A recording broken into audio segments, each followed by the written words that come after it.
Bonjour à tous, bienvenue sur RTS, bienvenue sur la page RTS, la radio du Sud. Vous connaissez le concept maintenant de Carré VIP, des rencontres avec des personnalités qui font l'actualité et notamment à l'occasion de la sortie d'albums. L'invité aujourd'hui, vous l'avez découvert il y a 1 an maintenant dans la Starac, le retour de la Starac qu'on avait tant attendu. Et 1 an après, ça y est, l'album est là. Nous sommes avec Louis Albi. Salut Louis. Salut. Ça va ? Ben ça va, c'est un plaisir d'être ici. Bon, ça y est, c'est parti. On est le 20 octobre, l'album est sorti. Ça. Enfin, les gens peuvent l'écouter. C'est une libération ? Ouais, c'est une libération parce que ça a été beaucoup de travail pendant 1 an, beaucoup d'écriture, de rencontres, et du coup d'enfin pouvoir partager qui je suis et mon art aux gens, c'est une libération parce que j'avais sorti les singles et certaines musiques, mais moi j'aime le principe des albums et d'avoir ce package en fait et toutes ces facettes qui sont montrées d'un coup, donc ça fait du bien. On va parcourir l'album, on va écouter les titres et au travers des titres, on va apprendre à te découvrir encore plus qu'on peut te connaître déjà aujourd'hui. Pour commencer, c'est une question pas très simple, mais comment toi tu caractériserais cet album en 3 mots ?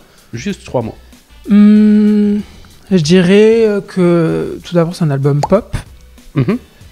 J'adore la pop. Profond, parce que j'aborde plein de sujets qui sont bien, plein de choses que j'ai vécues de près, et solaire, parce qu'en même temps il y a toujours cet optimisme et c'est toujours très solaire et je pousse à voir la lumière qui est après l'obscurité. Ok, j'avais mis 3 mots moi aussi, on n'a pas les mêmes. C'est quoi ? Moi j'avais mis optimisme, là, ok, solaire. Ça se rejoint. J'avais mis estime de soi. Oui. Bon d'accord, c'est 3 mots, mais voilà. Et j'avais mis amour. Aussi. Voilà. On va en parler, vous allez comprendre pourquoi. On regarde un petit peu la pochette de l'album. Est-ce que tu peux nous en parler rapidement ? Qu'est-ce qu'elle veut dire ? Qu'est-ce qu'elle veut dire ? Alors de base, ça devait pas être ça, la pochette d'album, parce qu'il y a une petite histoire. Parce que je suis très dans le contrôle et j'avais dessiné ma pochette, je savais ce que je voulais. Du coup, ce jour-là, on a fait en fait le shooting officiel. Donc c'est la photo du livret qui se trouve à l'intérieur, qui devait être la pochette. Et en fait, j'ai eu tout un cheminement psychologique et je me suis dit, cette photo-là, c'est ce que tu aimerais être. Le Louis super calme, très posé, avec un côté très mode. Et je me suis dit, dans la vraie vie, je suis pas comme ça. Je suis quelqu'un de très spontané, je cours partout, je suis très souriant et je vis mes émotions à fond, quoi. Donc, cette photo qui était de base faite pour être dans le livret, on l'a trouvée beaucoup plus représentative de ce que je suis et de tout le cheminement que j'ai eu depuis cette dernière année où il y a eu beaucoup de changements. Donc voilà, c'est cette photo qui a été la plus représentative. On a aussi choisi la fleur, pas pour rien, c'est une pivoine blanche parce qu'il y a toute une signification de joie, de tendresse et quelque chose de très, très sensible en fait dans cette fleur. Donc c'est pas choisi au hasard non plus et je voulais du bleu, obligatoirement. Pourquoi ? Couleur préférée ? Parce que mes 2 albums favoris sont bleus, c'est 2 de Céline Dion et Cœur de Clara Luciani. Du coup je me suis dit, je veux que le mien soit bleu aussi. Et tu as mis une chemise bleue. Toujours, mais j'avoue, je suis un peu obsesse. Le titre de l'album, Pleurer de joie, on t'a connu dans la Star Academy comme quelqu'un qui pleurait. On t'a vu pleurer d'émotion, on t'a vu pleurer de joie aussi. J'imagine que la référence, elle est aussi due à ça un petit peu. Mais totalement ça. Au départ, quand on a écrit la chanson Pleurer de joie, c'était pour faire un petit pied de nez à tous les gens qui critiquaient cette sensibilité-là, qui m'en voulait d'avoir cette honnêteté en fait, d'oser et de pas me cacher derrière un sourire en permanence. Et à ma signature chez Columbia directement, les premiers messages c'était comment on peut signer des pleureuses comme ça, c'est pas possible. Je recevais des trucs comme ça et du coup on s'est dit on va faire une chanson sur ça et on va dire que la vérité en fait c'est ma plus grande force aujourd'hui et c'est aussi une preuve de totale estime et confiance en moi aussi, d'assumer mes pleurs et d'assumer d'oser confier mes sentiments aux autres aussi. À quel moment tu te rends compte ? Parce que nous, on avait cette image, parce que la télé veut nous montrer aussi les moments qu'ils choisissent, bien sûr. Mais à quel moment ? Est-ce que toi, tu t'en rendais compte quand tu étais à l'intérieur, qu'ils te montraient beaucoup en train de pleurer ou pas ? Je m'en rendais pas compte, mais j'ai très vite compris que la facette qui était le plus montrée, c'était Louis émotif. Ouais. Que le côté en théâtre, quand je suis hyper actif, je cours partout, c'était un peu moins montré, mais je leur en veux pas, c'est juste qu'il y a certains trucs qui me définissaient plus à certains moments qu'à d'autres, ils peuvent pas tout mettre, donc c'est normal aussi qu'ils mettent mes larmes. Enfin, c'est ça que les gens adorent. Oui, c'est vrai, ça reste de la télé, bien sûr. Comment tu vis le fait que maintenant cet album, il t'appartient, c'est ton album, mais il est partagé, il appartient aussi aux autres ? Mais ça me fait du bien, franchement. Si je fais de la musique, et je pense que tout artiste, quand on fait de la musique, c'est une partie de soi qu'on veut donner aux autres, en fait.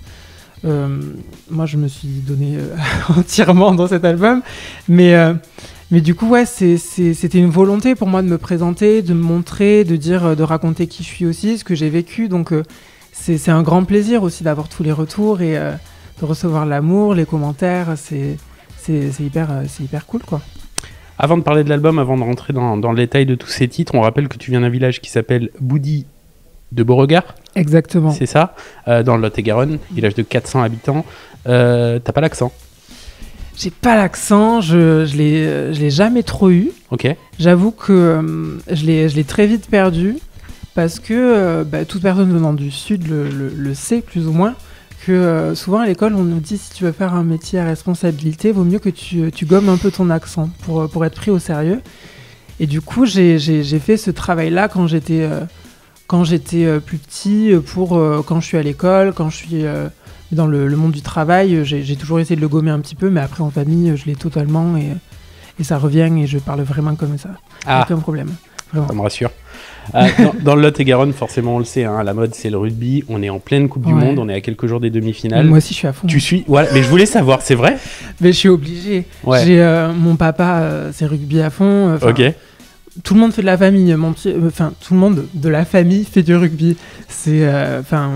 Mes cousins ou mes cousines font du rugby. Mon frère a fait du rugby pendant des années, donc c'est logique. Je suis. Ok. Fan? Naturellement. Vraiment? Fan, non. Ok, obligé. Mais je me l'impose. Ok. Je me l'impose parce que d'un côté, j'aime bien. Ok. J'ai ce côté. Ok. Le rugby, j'aime bien. Allez, on écoute l'intro parce que ça commence avec une petite musique cet album. Écoutez.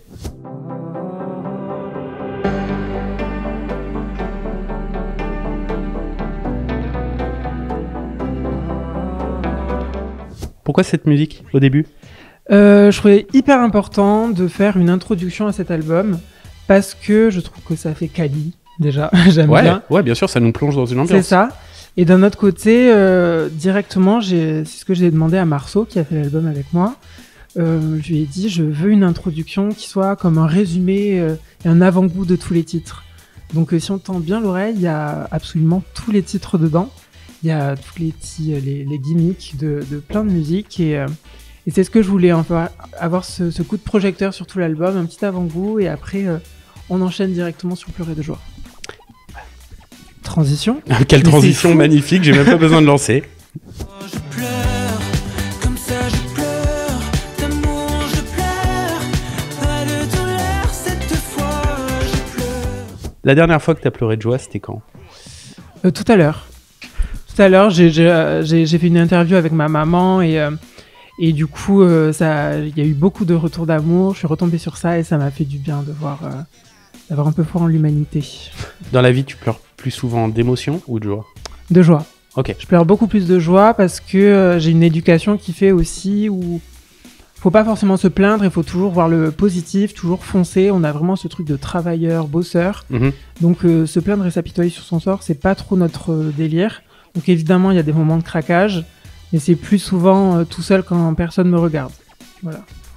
Alors que les larmes de joie, ça y va. Je cours, je n'arrête pas. Jamais, jamais, jamais j'arrêterai, je veux juste être moi. Le troisième titre de l'album, enfin le deuxième du coup, vu que l'autre est une intro, il s'appelle Être moi.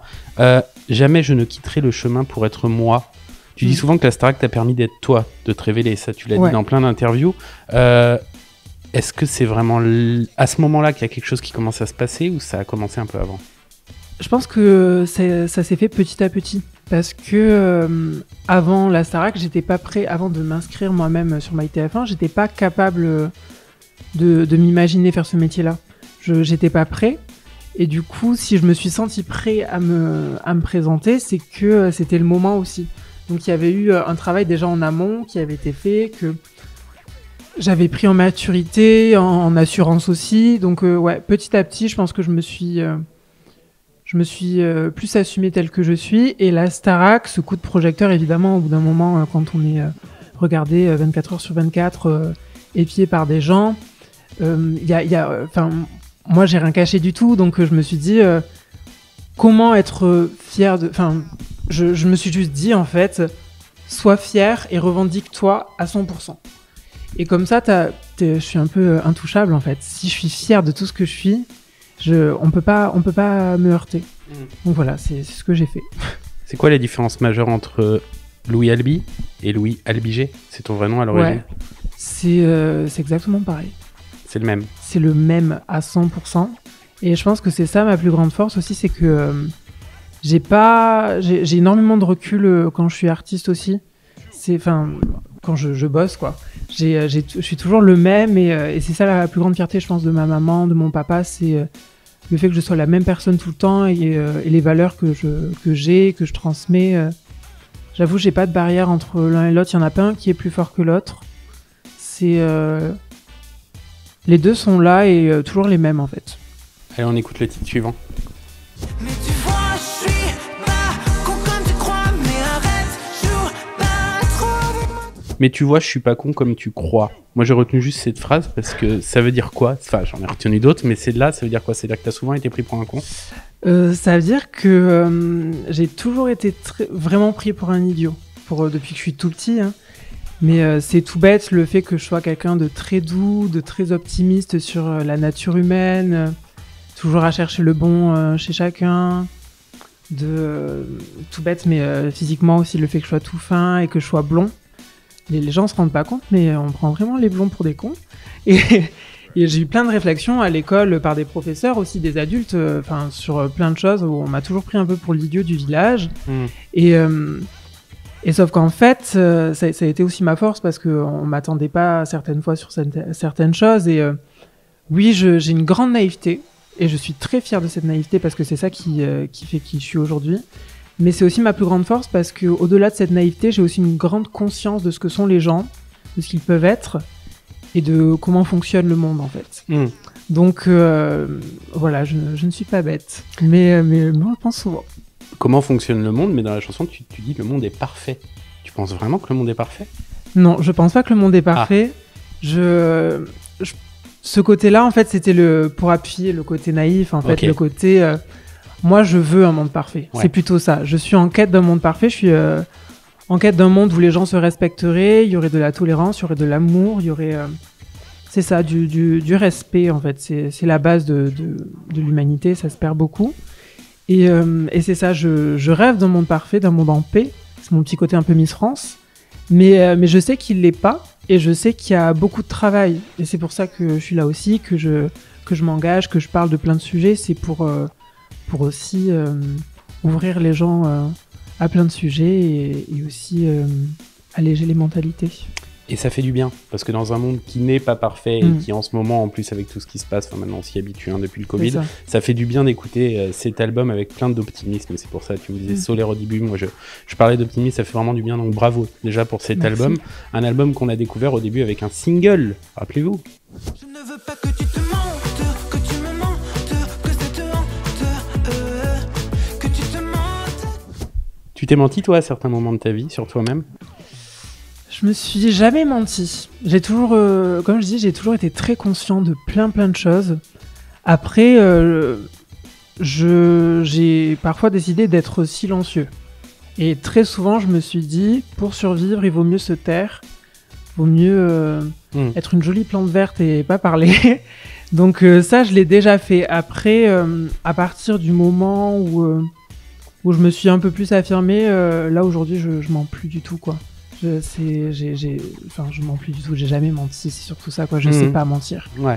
J'ai un peu une aversion pour tout ça. Je trouve que c'est toujours mieux d'avoir une honnêteté avec soi, avec les autres, pour trouver son équilibre, en fait, tout simplement. Pour être bien avec soi, c'est ok qui on est profondément. Donc, ouais, non, je suis pas trop pour le mensonge. Après, je comprends qu'il y en ait certains qui en aient besoin.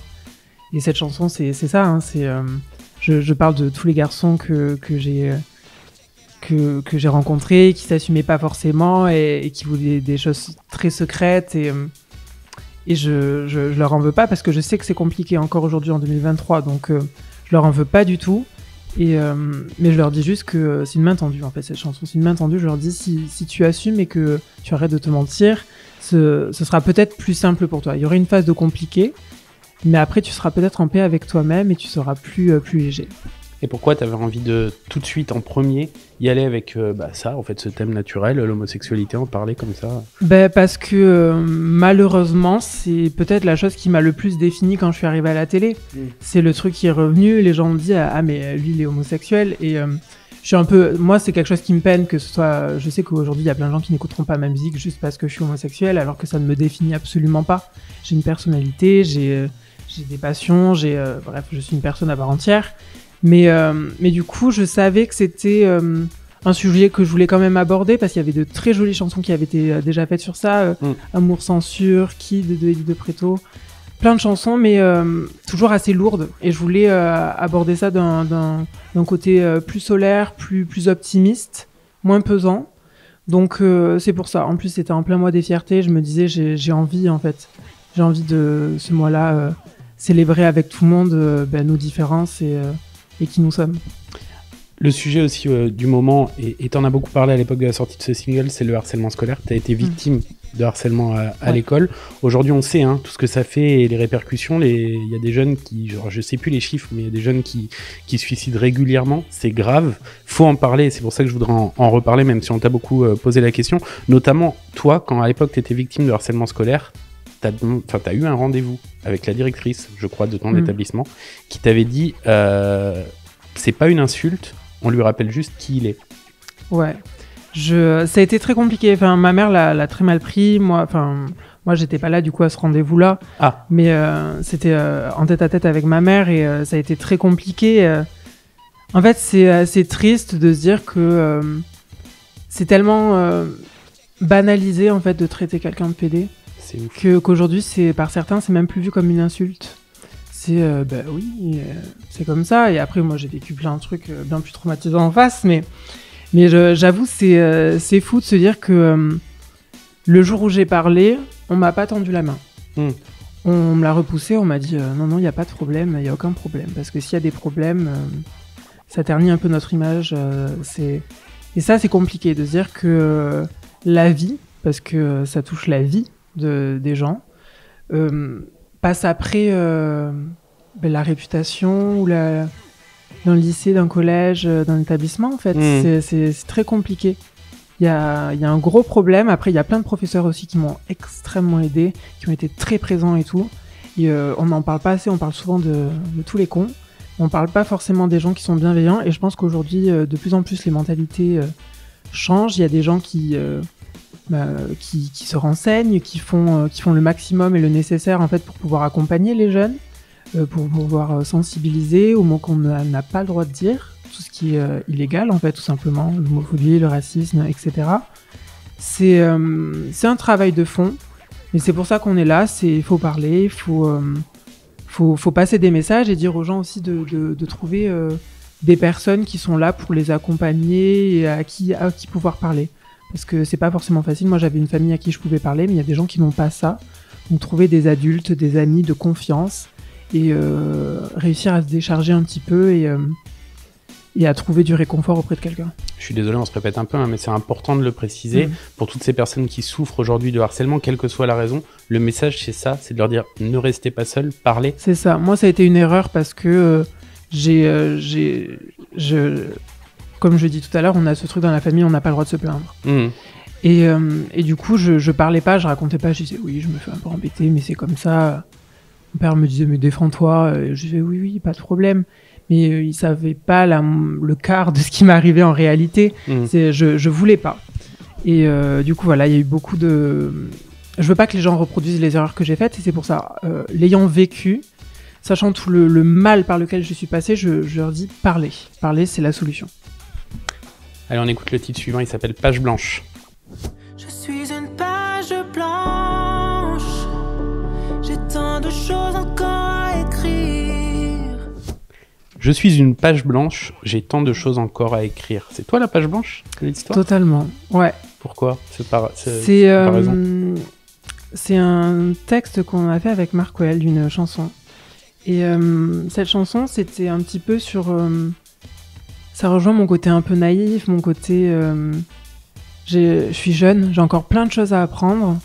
J'ai plein de choses que je ne sais pas. Le métier, j'ai à apprendre le métier, j'ai à apprendre la relation avec les gens. J'ai plein de choses à apprendre, mais cette chanson, c'est aussi une chanson sur la sexualité. Mhm. C'est dit de manière très jolie, mais ça parle aussi d'une virginité que j'ai moi, et que j'assume pleinement. Et je sais qu'aujourd'hui, c'est un gros tabou dans notre société de devoir toujours avoir eu des rapports très tôt, la performance, etc.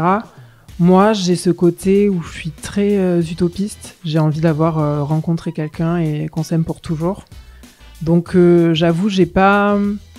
Je me donne pas, en fait. Parce que si je sens que c'est pas la bonne personne, je n'ai pas de désir, je n'ai pas de volonté.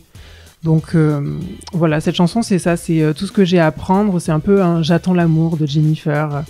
D'une certaine manière, c'est ce côté naïf que j'ai, mais cet espoir aussi que j'ai de l'amour. Et cette personne que tu attends, tu lui as même déjà dédié une chanson. Je rêve, tu sais, de nous deux tout là-bas. Tu me manquerais si je te connaissais déjà. C'est ça, en fait, c'est clairement ça. C'est une déclaration d'amour C'est à la ça. personne que tu connais pas encore. Ah, exactement. C'est Comment tu seras, c'est la chanson, ouais, c'est une déclat. C'est une déclat d'amour à la personne que je connais pas. Comment tu l'imagines, cette personne ? Je l'imagine pas. Ok. J'ai pas de physique en tête parce que je suis pas quelqu'un qui juge. Pas forcément physiquement. Non, mais je Ouais. dis, du coup, dans ma tête, je ne le vois pas. Ok. Je sais que je veux juste quelqu'un qui me respecte et qui m'aime pour qui je suis profondément. Et je parle de physique parce que dans notre société, il y a vraiment ce truc de ce rapport au corps, à l'esthétisme. Et c'est quelque chose qui m'a beaucoup bloqué auprès de plein de garçons. En fait, le fait qu'on me considère plus comme une jolie chose plutôt qu'un être humain. Et du coup, voilà, je veux quelqu'un qui me respecte, je veux quelqu'un qui m'aime et je veux quelqu'un avec des valeurs et qu'on se tire en fait que l'un vers le haut, l'un l'autre, en fait, qui est pas. Je trouve qu'une relation amoureuse, il faut pas qu'on ait besoin de l'autre. Faut qu'on se porte et qu'on se soutienne. C'est pas un besoin, tu peux m'apporter ça, ça, ça. Faut juste qu'on se. Je sais pas, qu'on se tire vers le haut, qu'on est. Je sais pas si c'est compréhensible ce que je veux dire. Si, complètement. Mais c'est ma vision de l'amour. Du coup, j'ai envie de trouver quelqu'un qui est tellement bien avec qui il est et fier de qui il est, qu'il a pas besoin de moi, mais qu'il a envie que je sois juste un ajout à sa vie pour son bonheur, pour son cœur, quoi. Et moi, pareil. Et l'amour, c'est un sujet important dans cet album. Pas que l'amour en couple, aussi l'amour amical, l'amour de soi aussi, l'amour des autres. Bref, écoutez la suivante. Cela de on s'aime, cela de c'est parfait, on est beau, on est belle. On parle plutôt d'amour amical, là. Ah, c'est totalement amour amical. C'est une chanson pour ma meilleure amie. Ok, C'est la première chanson qu'on a écrite de l'album. ok. On s'est dit, en fait, il y a énormément d'hymnes à l'amour, de chansons d'amour, mais d'hymnes à l'amitié, j'en connaissais pas, à part un roman d'amitié. On peut les compter sur les doigts, quoi. Du coup, je me suis dit... Enfin, c'est la première séance studio qu'on a eue, elle était là avec sa valise, parce que je dormais chez elle, et elle venait chercher les clés. On a fait... Ben, tu sais quoi, on va raconter nos vacances à Biarritz. Quand on partait ensemble en voiture et qu'on allait sur la plage et qu'on était juste à deux et qu'on était fusionnels, en fait.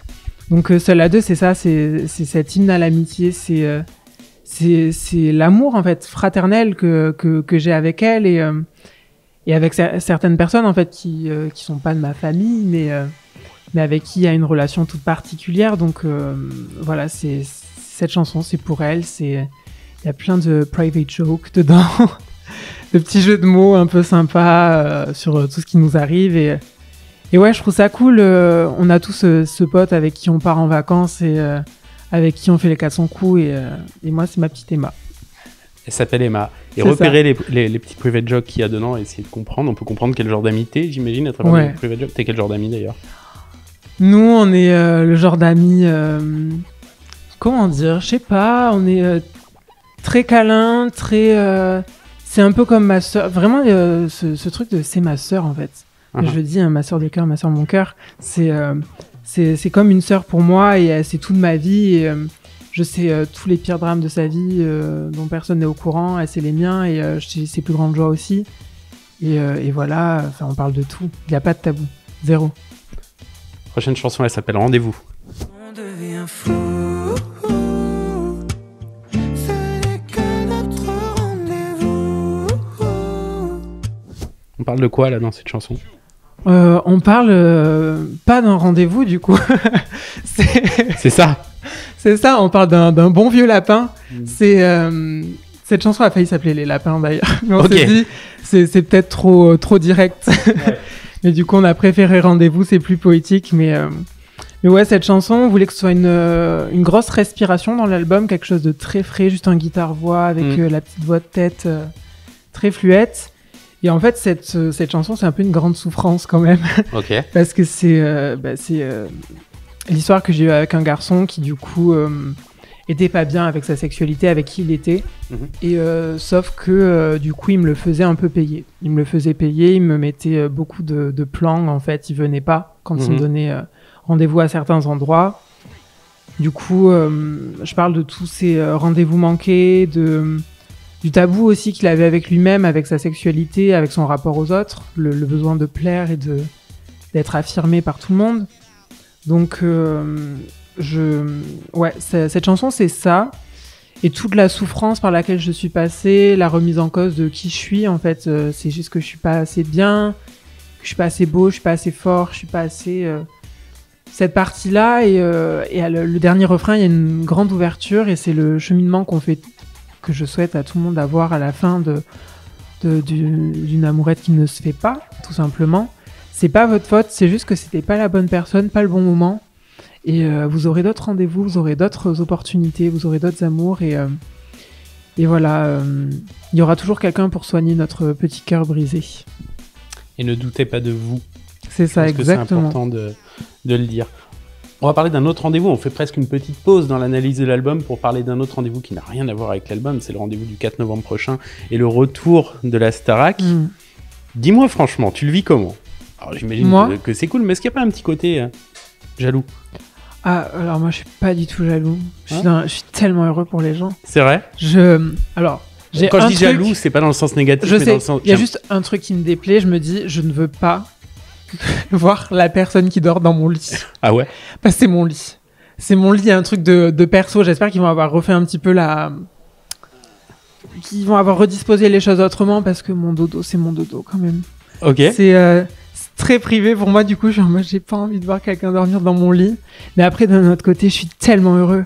Je me dis, il y a plein de gens qui vont vivre pareil que nous. L'aventure, c'est l'aventure d'une vie. Donc oui, nous, ça représentait que 6 semaines. Et au final, mon aventure, j'ai plus vécu en dehors de la Starac aujourd'hui que dedans. Bien sûr. Mais eux, ils vont vivre 3 semaines, 3 mois.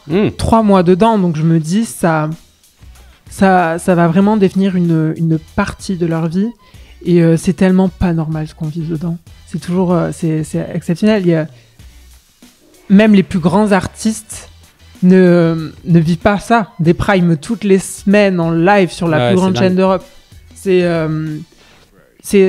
too much. C'est énorme. Et du coup, je suis juste hyper reconnaissant qu'ils aient cette opportunité, qu'ils soient plus nombreux aussi, J'espère que le casting va être bien fait, que ça va bien fonctionner. Franchement, je suis hyper optimiste. Je sais qu'il y en a plein qui le vivent très mal.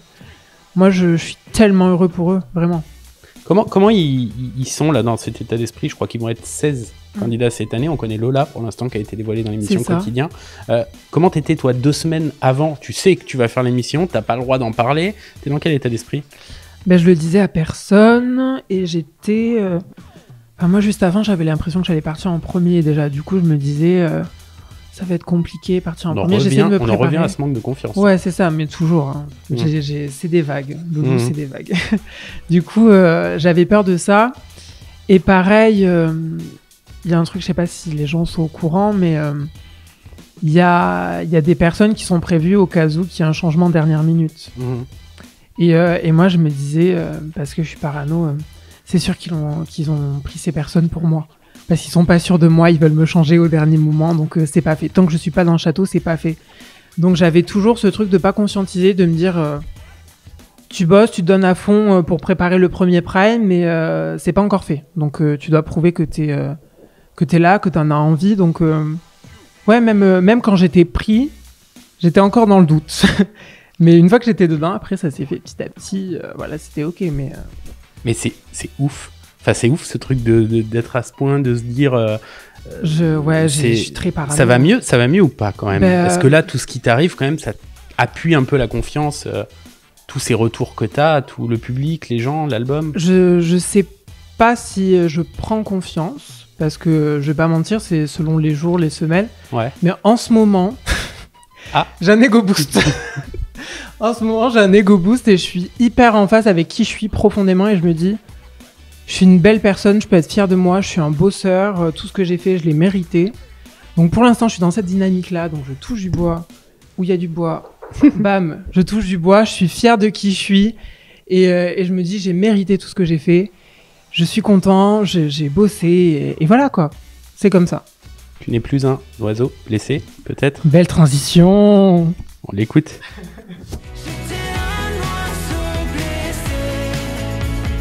Je repars comme un mec. Pourquoi la comparaison à un oiseau blessé? Parce que j'analyse un peu le truc. Ça veut dire que, en fait, c'est un oiseau blessé, c'est quelque chose de la vie qui a fait qu'il a cette blessure. Il est pas né avec, tu vois. Exactement. Et vu qu'on a parlé de la Starac juste avant, cette chanson, c'est la Starac. Ah. C'est... Il y a le passage où je dis j'ai chanté devant des milliers, des millions de regards et en fait cette chanson c'est un peu l'avant-après Starac. Ok. Mais en même temps tout le développement que j'ai eu au fil de ma vie, donc toute la confiance que j'ai pris petit à petit. Donc Oiseau blessé c'est un peu le côté des sorties du nid, on m'a un petit peu tapé dessus, j'ai été un peu cassée par plein de choses et au final j'ai appris à me soigner, j'ai appris à aller mieux et c'est ça. Oiseau blessé, c'est quand j'ai pris mon envol, tout simplement. J'ai pris mon envol, j'ai pris confiance et je me suis dit, t'as le droit. T'as le droit à ton bonheur, t'as le droit à t'épanouir, t'es quelqu'un de bien, tu veux le bien aux gens. Et ça, c'est les plus belles valeurs au monde. Donc, sois juste fier de qui tu es, travaille, donne-toi les moyens d'être... la personne que tu veux devenir et voilà, c'est ça l'oiseau blessé. Il y a un reportage qui est passé il y a quelques mois dans 50 Minutes Inside sur toi, dans lequel à un moment il y a ton père qui disait, c'était super émouvant, qui disait Louis a envoyé un message à sa maman dans lequel il lui a dit je suis heureux, il l'avait jamais dit. Oh pardon. Non mais ça c'est la phrase où ça me passe, c'est vrai. Okay. Ça a été très très compliqué. Je n'ai jamais été heureux avant l'émission et avant ma vie de maman. C'est dur.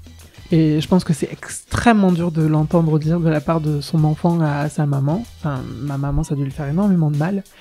Mais c'est désolé. Hein, il y a certains sujets directement, ça monte et voilà. Mais j'avoue que ça a été... c'est arrivé au bon moment.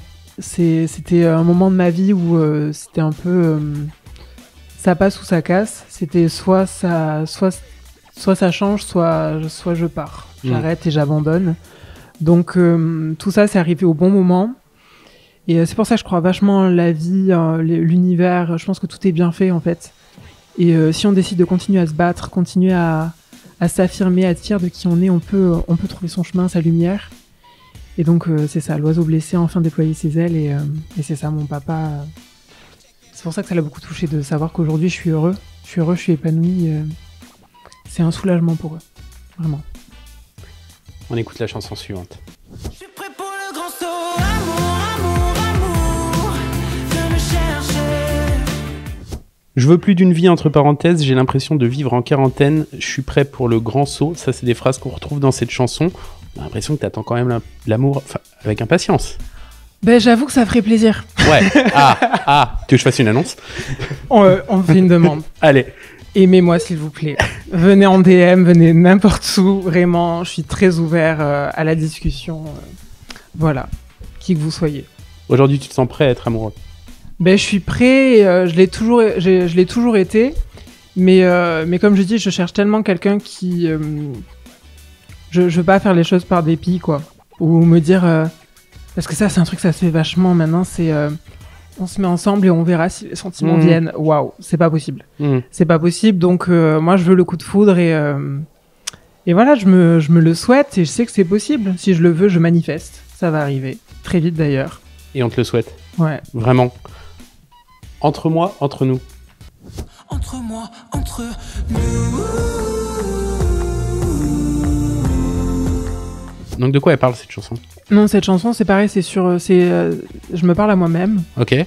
Je parle de mon enfance en fait qui a été assez compliquée. Donc le fait que ma maman, mon papa, c'est des gens qui ont été extrêmement présents pour moi dans ma vie et qui m'ont supporté, donc très différemment.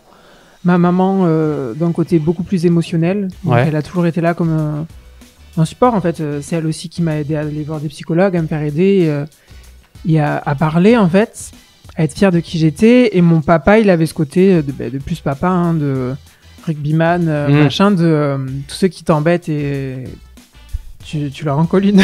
Ok. Un peu ce côté-là, je le fais pas, c'est pas bien, faut pas faire ça.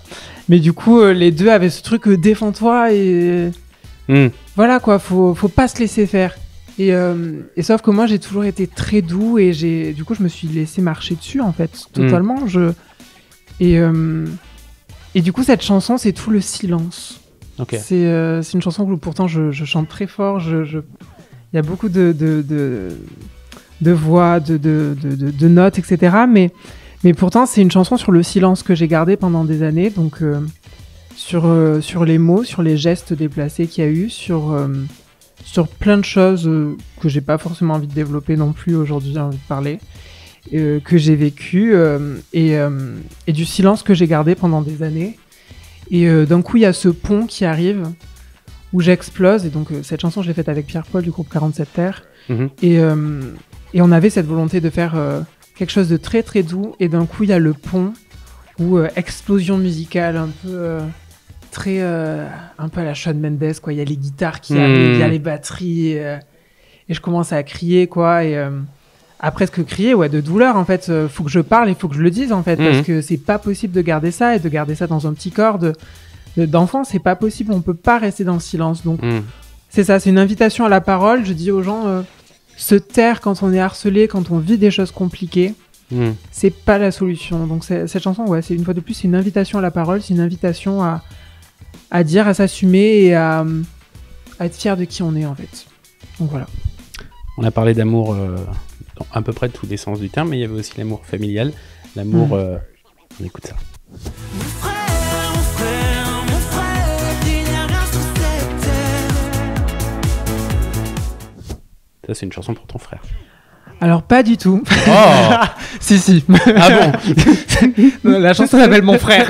Et là, pas du tout, c'était pour ma cousine. C'est ça, je parle de ma cousine. Je m'embrasse d'ailleurs. Pourquoi t'as eu envie de finir avec un titre, avec ce titre?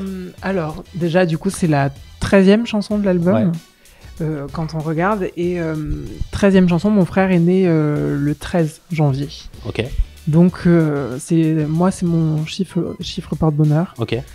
J'adore ça. Et du coup, la petite histoire, c'est que c'est le premier anniversaire cette année que j'ai pas fait avec lui. Parce que je bossais à Paris et que je pouvais pas rentrer, j'avais trop de boulot, etc. Et du coup, quand je suis arrivée en studio, j'ai dit ok, on travaille, mais si on travaille, c'est pas pour moi, c'est pour mon frère. Ok. J'ai dit je travaille, ok, mais je travaille pas pour moi. Donc, on a une relation très compliquée avec mon frère. Pendant des années, j'étais très jaloux parce que... il a quel âge? Juste rappelle-nous quel âge il a. Il a 19 ans, un an et demi de moins que moi. On est très très proches.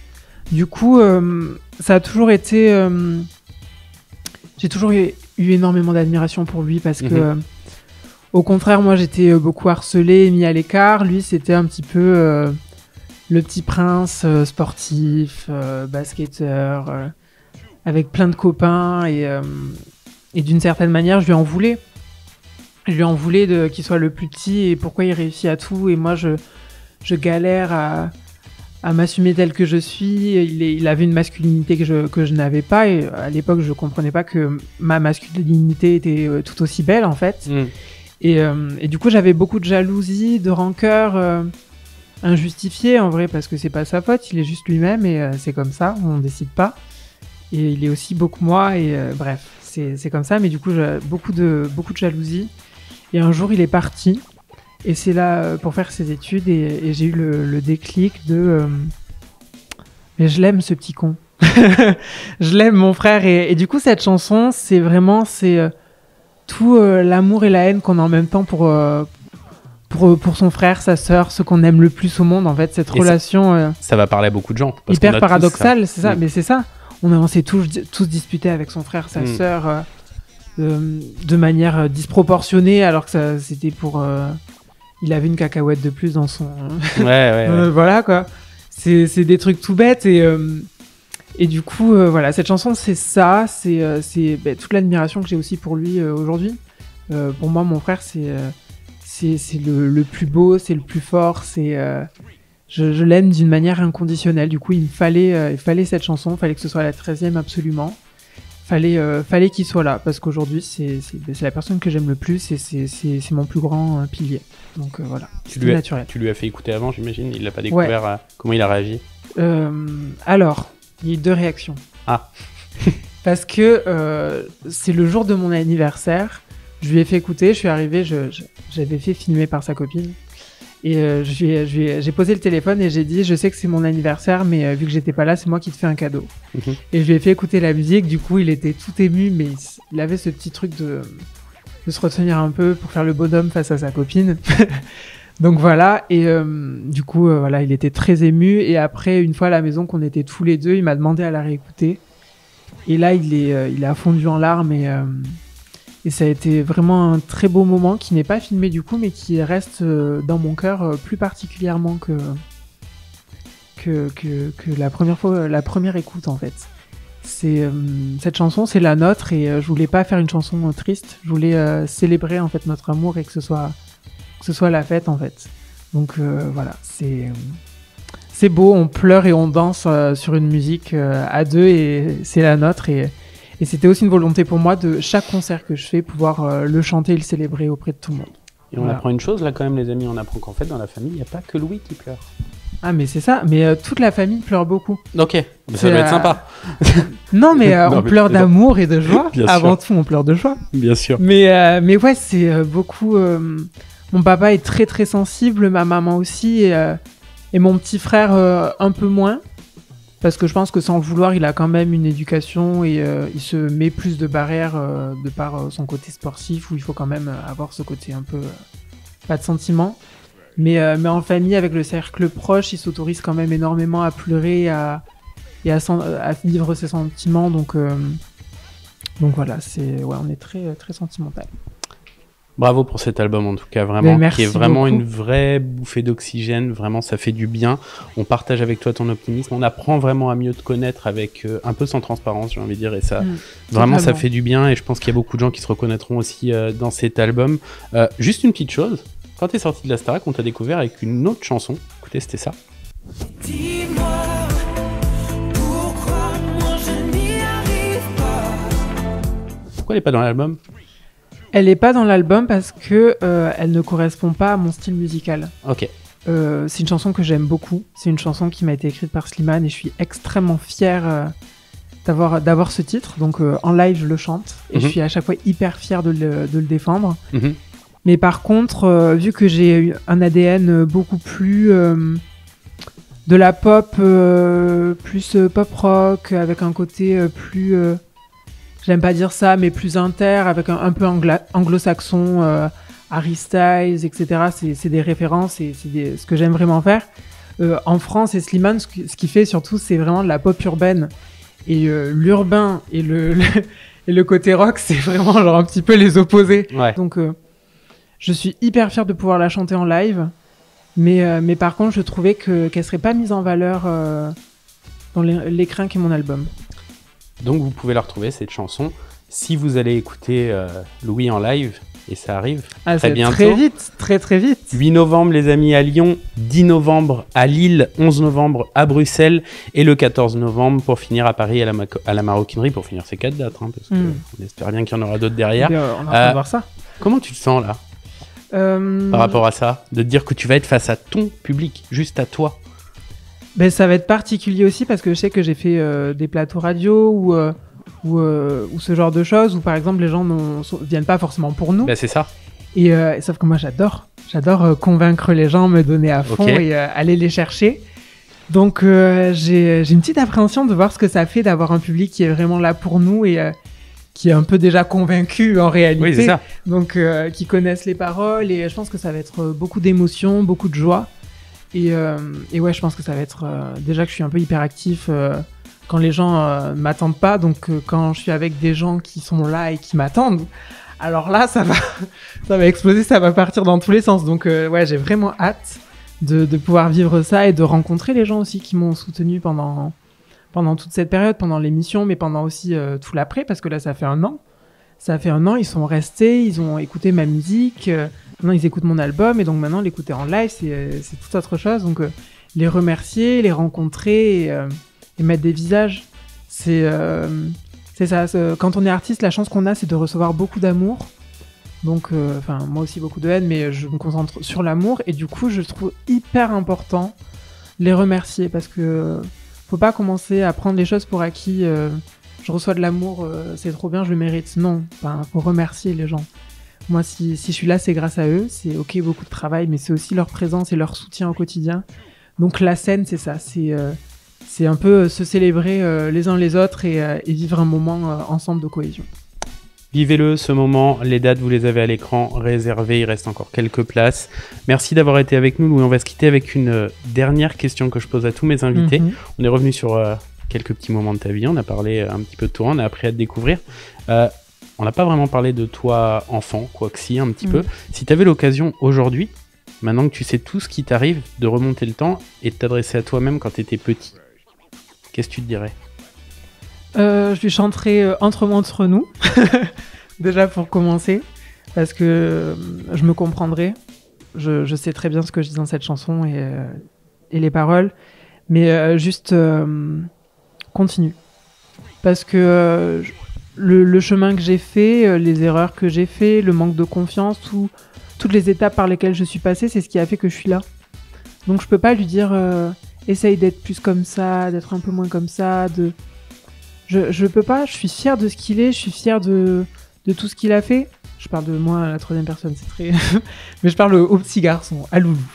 Donc voilà, je lui dis sois fière de qui tu es et tu verras, un jour ça va tourner au moment où il faudra.